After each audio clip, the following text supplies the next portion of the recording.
Hey everyone, it's Krystallee here. So, how can you deal with your mood when you're experiencing stress and burnout? And a lot of people during burnout or even during excessive stress may experience mood swings. And these are just because there's so many different factors in their life that's being affected that their mood starts changing, it starts fluctuating, and you're kind of all over the place. If anyone has ever told you that, maybe you're grumpy or maybe you're crabby or maybe you know these things about yourself and they constantly wonder why, perhaps they don't understand the internal struggle that you're experiencing, what you're dealing with to the degree or the level that you're feeling. So maybe they're not the best people that would understand why maybe you're having a mood or in a mood. And sometimes it's really hard for other people to understand why you would feel that way under those circumstances when they may not feel that way towards the same things. So it's a very personal thing. And when you notice that your mood is constantly fluctuating, or maybe it's stuck in a mode that you just don't like, this is time for you to take action and be able to be the person, the conductor of this train, and really take grasp of what's going on in your life and be able to decide the direction or the path that you want it to go. And when you're feeling stressed, perhaps you're not dealing with it in a very helpful, healthy mannerism. Perhaps you're compounding stress to the point where it's exhausting you, you're feeling completely defeated by it, you're not processing it very well, you're not handling it very well. Perhaps you're dealing with way too much and it's just taking over your life and consuming you mentally, emotionally, and physically. So, stress can really be a huge reason why your mood may fluctuate and or stay at a certain locked into a certain position. So when you're noticing that you're constantly feeling like this, that you need to do something about it, that you don't want to feel like this anymore, then it starts with making that decision and then finding the avenues that would be right for you.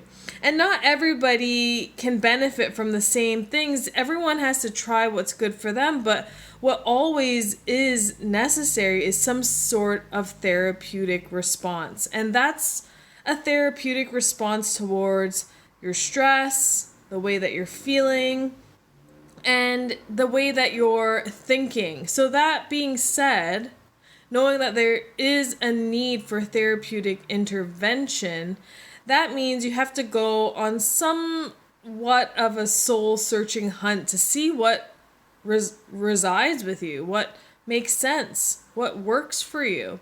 And for a lot of people, they can do simple things, but maybe it's the simple things that just aren't that obvious, and that all falls into some sort of self-care routine, whether that be incorporating some meditation, incorporating some time for their likes and desires, maybe engaging in more fun activities, perhaps taking more conscious decisions on food choices and your overall diet and the selections that you make with food and how you eat it.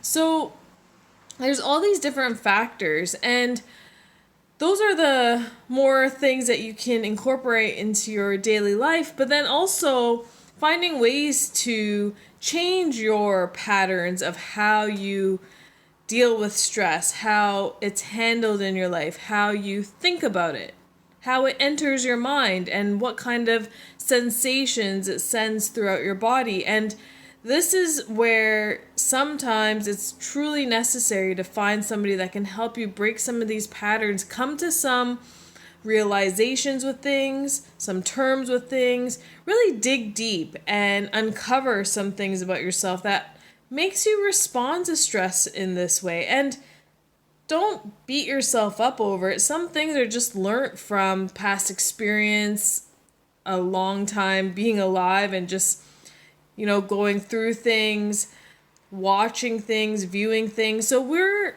constantly gathering all this information all the time, and this is how we develop the way that we respond or act or behave. So if that's not working for you right now, then finding somebody that can help you change some of these patterns that are ingrained within you and really break some of those habits that aren't serving you anymore, and really take back responsibility, take back control of your mood so you can feel good, so you can feel good when you need to feel good, when you want to feel good, when you should feel good, and then feel crappy when you need to feel crappy. But it doesn't have to be all the time. You can pick and choose when you allow those emotions to come up, or even deal with them in a more helpful mannerism so they don't consume you, so you don't get consumed by stress, where it'll go full-fledged chronic stress, which then will lead to burnout ultimately.